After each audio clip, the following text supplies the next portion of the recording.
मित्रों नमस्ते। मैं शशिकांत नरसिंह कोला, मानव धर्म का शोध संदेशक, धर्म संस्थापक तथा शास्त्रीय विश्व खोजकर्ता। यह CDM यूनिवर्सल नेटवर्क का YouTube चैनल है और आप देख रहे हैं मानव धर्म व्यवस्था शोध संदेश श्रृंखला की 12वीं कड़ी।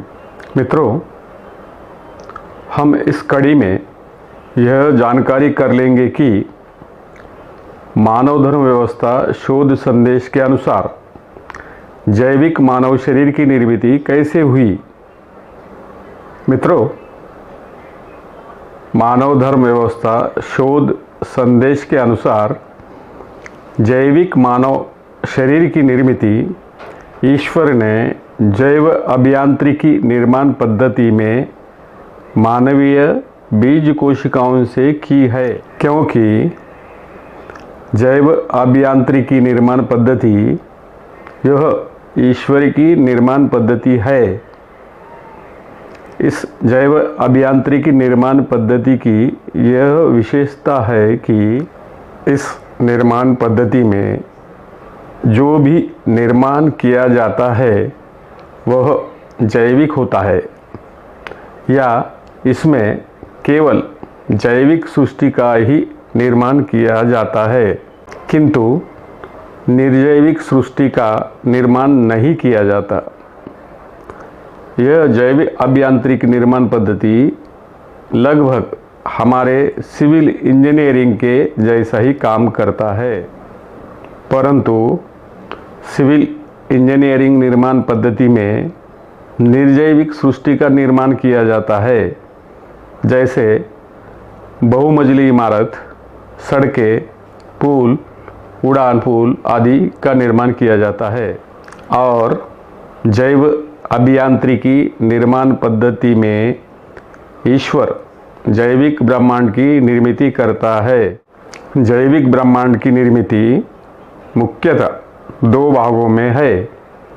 एक खगोलिक जैविक व्यवस्था, दूसरा भूगोलिक जैविक व्यवस्था। जैविक मानवीय शरीर निर्मित का खोज भूगोलिक जैविक व्यवस्था के अंतर्गत है। जैसे हमारे सिविल इंजीनियरिंग के निर्माण पद्धति में हम जिस कृति का निर्माण कर लेना चाहते हैं, जैसे समझो कि हम एक बहुमंजिली इमारत का निर्माण कर लेना चाहते हैं, तो हम उस बहुमंजिली इमारत का पूर्व नियोजन करके उसके मॉडल तथा ब्लूप्रिंट आदि की निर्माण तथा रचना कर लेते हैं। ठीक यही नियम ईश्वर के जैव अभियांत्रिक निर्माण पद्धति में भी लागू होता है, अर्थात ईश्वर ने भी जैविक मनुष्य शरीर की निर्मित उसके पूर्व नियोजित कोड, मॉडल और ब्लूप्रिंट के आधार पर ही किया है। मानव धर्म व्यवस्था शोध संदेश के अनुसार जैविक मानवीय शरीर निर्मित का कोड, मॉडल है मानवीय बीज कोशिकाएं। इन मानवीय बीज कोशिकाओं के संकेतों के अध्ययन के आधार पर यह जैविक मानव शरीर की निर्मित रचना संरचना कैसे की गई है, ये निष्कर्ष निकाला जाता है। मानव धर्म व्यवस्था शोध संदेश में जैविक बीज कोशिकाओं का तथा उनके संकेतों की जानकारी चिकित्सा विज्ञान से लिया गया है। चिकित्सा विज्ञान के अनुसार यह मानवीय बीज कोशिकाएं 2 प्रकार की है, एक शुक्राणु, 2 अंडाणु। शुक्राणु 2 प्रकार की होती है, एक Y नामक शुक्राणु और दूसरा X नामक शुक्राणु।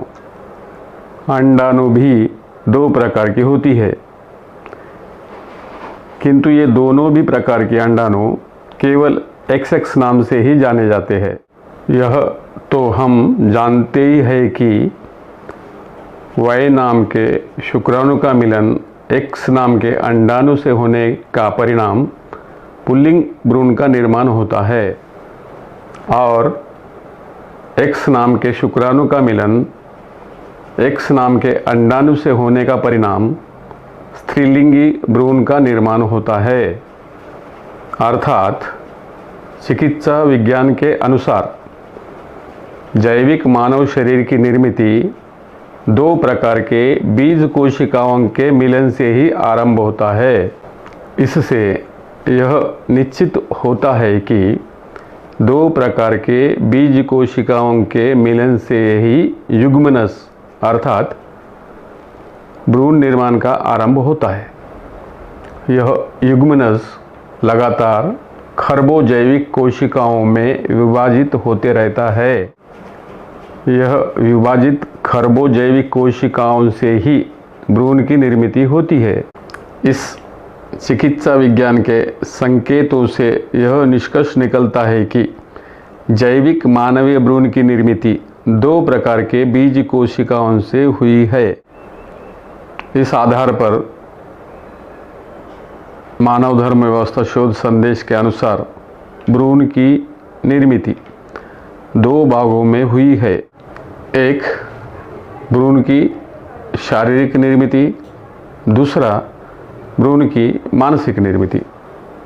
भ्रूण की शारीरिक निर्मिति 2 विभागों में है, एक जैविक विभाग, दूसरा पुनरुत्पत्ति विभाग। जैविक विभाग में कंकाल तंत्र, मांसपेशियाँ, श्वसन तंत्र, रक्त संचारण तंत्र, पाचन तंत्र, उत्सर्जन तंत्र, तंत्रिका तंत्र आदि जैविक तंत्रों का समावेश होता है और पुनरुत्पत्ति विभाग में आकर्षण, प्रेम, संभोग, प्रजनन तंत्र आदि का समावेश होता है।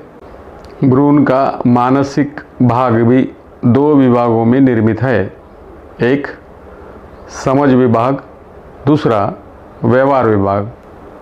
समझ विभाग में दृश्य, ध्वनि, गंध, रुचि, शिक्षा, भाषा, अर्थ, विचार, निर्णय, खोज आदि तंत्रों का समावेश होता है और व्यवहार विभाग में आविष्कार, निर्माण, रचना, संरचना आदि तंत्रों का समावेश होता है।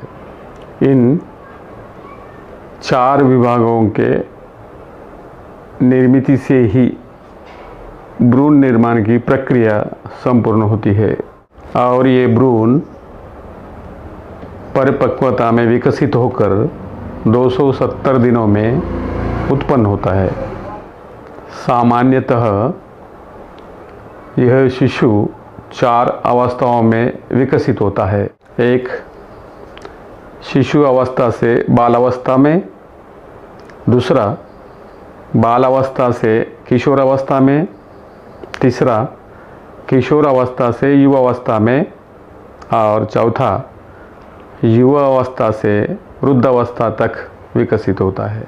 और जैविक मानवीय शरीर की निर्मिति मानवीय बीज कोशिकाओं से हुई है, इसकी जानकारी इन बीज कोशिकाओं के संकेतों में उपलब्ध है। परंतु ईश्वर ने जैविक मानव शरीर की निर्मिति आकाश, अग्नि, वायु, जल तथा पृथ्वी के मिट्टी से मनुष्यों के पुतले बनाकर उनमें आत्मा का प्रवेश करवाकर नहीं की और ईश्वर ने ना ही जैविक मनुष्य शरीर की निर्मिति मिट्टी से आदम नाम का पुतला बनाकर उसमें आत्मा का प्रवेश करवा के की है। सर, यदि मानवीय शरीर की निर्मिति मानवीय बीज कोशिकाओं से ही हुई है तो देखने में आता है कि बीज से पेड़, पेड़ से बीज, अंडे से मुर्गी, मुर्गी से अंडा और मानवीय बीज कोशिकाओं से मानव और मानव से मानवीय बीज कोशिकाएं निर्मित होते देखे जाते हैं। तो इससे यह प्रश्न निर्माण होता है कि सृष्टि के आरंभ में बीज पहले निर्मित हुआ या पेड़, अंडा पहले निर्मित हुआ या मुर्गी, मानवीय बीज कोशिकाएं पहले निर्मित हुए या मानव। जादव सर, मानव धर्म व्यवस्था शोध संदेश के अनुसार सृष्टि के आरंभ में बीजों की निर्मिति पहले होती है, शरीरों की नहीं। सर, पेड़ से ही बीज उत्पन्न होता है, मुर्गी से ही अंडा उत्पन्न होता है, और मनुष्य शरीर से ही मानवीय बीज उत्पन्न होता है। तो फिर पहले बीज कैसे आए? मुर्गी ही नहीं थी तो अंडा कैसे आया? और मनुष्य शरीर ही नहीं था तो बीज कोशिकाएं कैसे आई? जादव सर, सृष्टि के आरंभ में ना बीज होते हैं, ना पेड़, ना मुर्गी होती है, ना अंडा, ना मनुष्य होते हैं, ना मानवीय बीज कोशिकाएं। अच्छा। सृष्टि के आरंभ में केवल ईश्वर, ईश्वरीय राज्य और सृष्टि निर्माण संदर्भित पदार्थ का अस्तित्व होता है। उस अस्तित्व पदार्थ से ही ईश्वर सभी प्रकार के प्राणियों के बीजों का निर्माण करता है। अच्छा। उन निर्मित बीज या बीज कोशिकाओं से ही प्राणियों का जैविक शरीरों का विकास होता है, क्योंकि ईश्वर ही सभी प्रकार के प्राणियों के बीज कोशिकाओं में उनके भविष्य शरीर की सूक्ष्म रूप से संरचना करके रखता है। अच्छा। जैसे पीपल के पेड़ के बीज में उसके भविष्य पीपल की संरचना रहती है। जादव सर, ईश्वर अस्तित्व पदार्थ से सीधे किसी भी प्राणी के जैविक शरीर का निर्माण नहीं किया करता। अच्छा। सर, आरंभ में पेड़, मुर्गी, मानव ही अस्तित्व में नहीं था तो फिर इनके बीज कहाँ से आए? जादव सर, जो बीज पेड़ से उत्पन्न होते हैं, जो अंडे मुर्गी से उत्पन्न होते हैं, जो मानवीय बीज कोशिकाएं मानवों से उत्पन्न होते हैं, वे सृष्टि आरंभ पीढ़ी के ना होकर अगले पीढ़ी के होते हैं। इसी तरह सभी प्रकार के प्राणियों के बीज पहले निर्मित किए गए हैं, ऐसा स्पष्ट होता है। जादव सर, यदि बीज से पहले पेड़, अंडे से पहले मुर्गी, मानवीय बीज कोशिकाओं से पहले मनुष्य और इसी तरह बीजों से पहले सभी प्रकार के प्राणियों की निर्मिति हुई और प्राणियों से बीजों से प्राणियों की ऐसा ही निर्मिति होती रहती है, तो इसका अर्थ ये होता है कि सृष्टि आरंभिक नहीं, अनादि है। इसका कोई निर्माता नहीं है, परंतु वास्तविकता में सृष्टि की आरंभ है, अंत भी है। इससे यह स्पष्ट होता है कि सृष्टि अनादि नहीं, उसका आरंभ है, क्योंकि भौतिक विज्ञान भी ब्रह्मांड का आरंभ है ऐसा स्पष्ट किया, और जिसका आरंभ होता है उसका अंत भी रहता है। मित्रों, स्मरण रहे कि जैविक मानव शरीर की आरंभिक निर्मिति मानवीय बीज कोशिकाओं से हुई है, परंतु मिट्टी के पुतलों में आत्मा का प्रवेश करवाने से नहीं हुई है, और ना ही जैविक मानवीय शरीर की आरंभिक निर्मिति किसी वानर प्रजाति से विकसित नहीं हुई है। धन्यवाद।